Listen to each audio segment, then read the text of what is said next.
All right, everybody. Good evening. Welcome back to the Mount Tammany Ridge channel. So, I imagine the majority of you folks have at least gotten a glimpse of my YouTube short that I posted about this elk. Okay, so I wanted to expand a little bit. Okay, now some of you might not be familiar with elk, and if you are, it might not be. A vast understanding of really what it means to have an elk in the state of New Jersey. So apparently the last elk, eastern elk, I guess you would call it, that would have been in New Jersey known was in 1805 roughly, I think is when they calculated the last elk, last living elk anyway, in New Jersey existed. So as years went on, apparently throughout the whole rest of the United States, the elk became more and more and more scarce in the eastern United States and also the Midwest. So as far as how the elk has gotten here, we're really not 100% sure. Naturally, it would be a heck of a journey for a young buck like him, or I should say a young bull, I guess to be correct, for him to make all by himself out this way with no good reason, really. Now, from what I understand, somewhere in or around the township of Benezet, Pennsylvania. Sorry about that, I had to walk away from the camera. There was somebody knocking at the door. Turns out it was Amazon. But anyway, back to it. So I was talking about Benezet, Pennsylvania. Now, I don't know exactly when. I know I did read it briefly the other day, but Benezet, Pennsylvania had reintroduced elk to the area. So it seems as though they've gotten the population up to a number where they feel comfortable to have a hunt once a year for the elk. Now, I'm not sure. It might be similar to the lottery for the moose up in the Northeast. I think it's Maine, or it's either Vermont, New Hampshire, or Maine, or maybe all three of those states. But they hold some sort of like a lottery where you can go and you can hunt for moose. So it could be something like that. But, you know, I just wanted to expand a little bit on why I seemed so excited in that YouTube short for finding an elk on my friend's hunting cam, and let alone, I mean, it literally was in my front yard. To expand on that a little bit, actually, so I had left for work in the morning, and I got about, I don't know, a tenth of a way to work, and I realized that I had forgotten my cell phone, and so you know, I busted a U-turn down in town in one of the parking lots and came zipping on back. And as I'm pulling down the driveway, I look, and like right off the bat, I knew it wasn't a deer, right? So the thing that stood out the most to me, because the deer's hind end was facing toward me, and I would say the deer was probably 300 feet away. Deer, I say. But the thing that stood out most to me was the blaze, right? So if you look at the hind end around the tail area of a northeastern buck or deer, okay, they have a blaze, but it's hidden by their tail. When their tail is down, for camouflage purposes, okay, when they put their tail down, the white blaze is hidden, and that makes them harder to see. So, however, elk and I believe mule deer, which are out west, okay, and also caribou, they all have a very similar blaze around their hindquarters. And the blaze is large enough to where it stands out. It does not get hidden when their tail is down. So, right off the bat, my first reaction was elk. Because in my mind, you know, just because I find elk cool and interesting, and knowing about Benezet, Pennsylvania, that was the first thing that had come to the top of my head right off the bat was elk.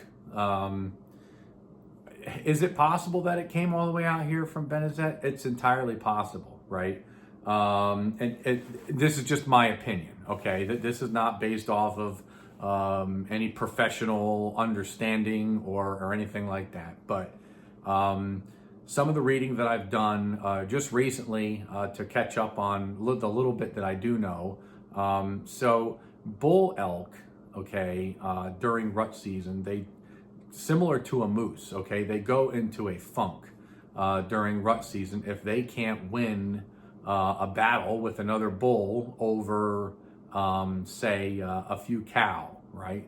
There might be one or several mates that they might be kind of fighting for position there, okay? So it seems to be a thing that both elk and this moose, or I should say, this elk and moose have in common is that they kind of do the same thing. They just kind of saunter off in this depressed wandering for some time. Well, it seems like with moose, it's hundreds of miles. We've had them down here for that reason. That was back in the early 90s, I think. So right off the bat, I kind of thought, well, you know, if a moose will do it, I imagine an elk might do it, right? So, yeah, that's kind of the first thing that came to mind with that subject. So the other thing is, I guess when a cow elk gives birth to a baby, okay, they are born scentless, okay? So I'm not sure 100% as to why, but the cow elk will bring its newborn away from the herd for up to 3 weeks, okay? And during that 3 weeks, I'm assuming that baby begins to get its own scent, okay?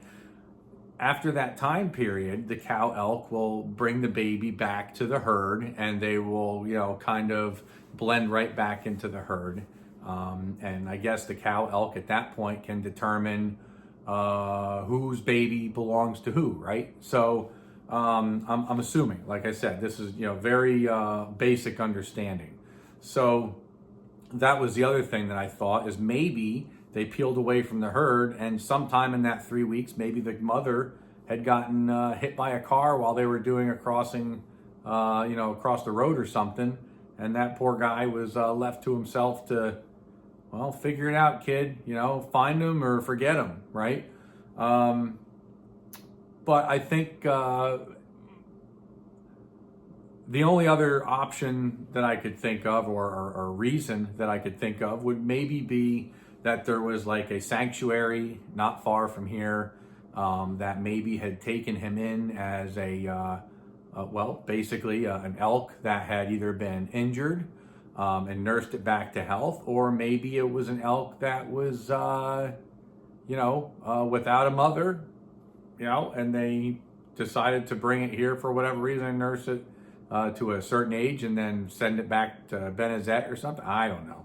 But it doesn't make any sense to me. My thinking is that if somebody had it and they were permitted to have elk on their large piece of property out this way, I imagine they would probably have it branded or tagged or something. I don't know. There's a lot I don't know. All speculation here.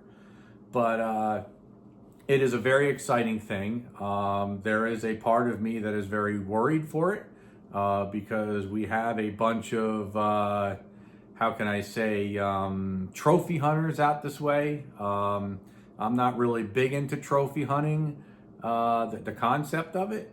However, as long as the meat's not going to waste, whether they donate it to a cause for the local church, for a potluck or something like that, you know, okay, fine. You know, at least the animal's not going to waste and it's going to something good.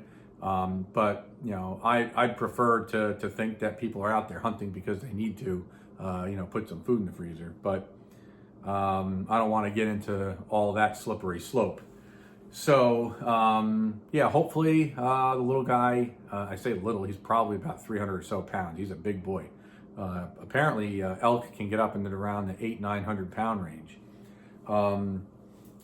Another interesting fact, before I end this video here, so in this area, I've mentioned to other people in the past, it seems to be like a little bit of a hot spot for just odd, interesting things, right? So we have down the road, it's a swamp area. And this swamp area was quite a bit more dry back in the, I believe it was the 70s, maybe it was the 60s. It might have been the 60s, okay? So I'm not sure if they were digging out the peat out of the bog back there just to harvest the peat because it was worth money, for applications elsewhere, whatever the case may be. They were back there, one of the local excavation companies. There's an article, if you Google it, there's an article about what I'm talking about here in the paper. So one of the local excavation companies was hired to go back there and start digging for one reason or another, okay? So while they were digging back there, they had come to find the remains, the skeletal remains of a mastodon, okay? So, and anybody's not, that doesn't know what a mastodon is. It is a prehistoric elephant, okay? Now, I believe the mastodon was actually smaller than the woolly mammoth, which is also another prehistoric elephant. And the woolly mammoth and the, now the elephant that you're familiar with seeing are both larger than the mastodon, okay?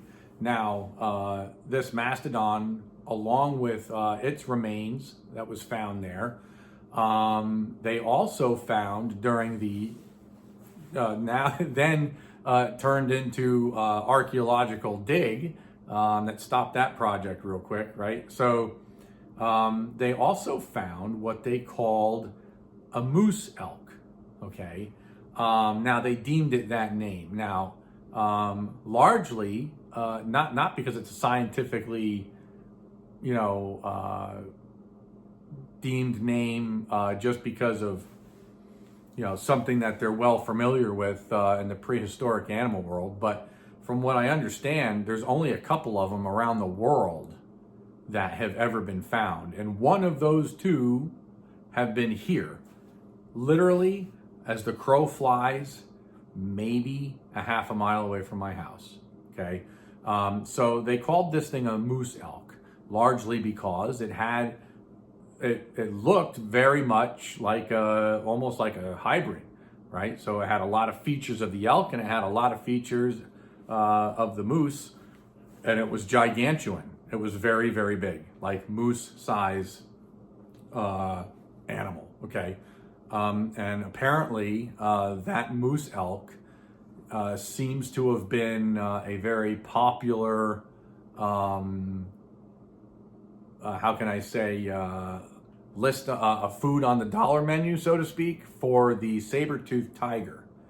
Yeah, pretty interesting stuff around here.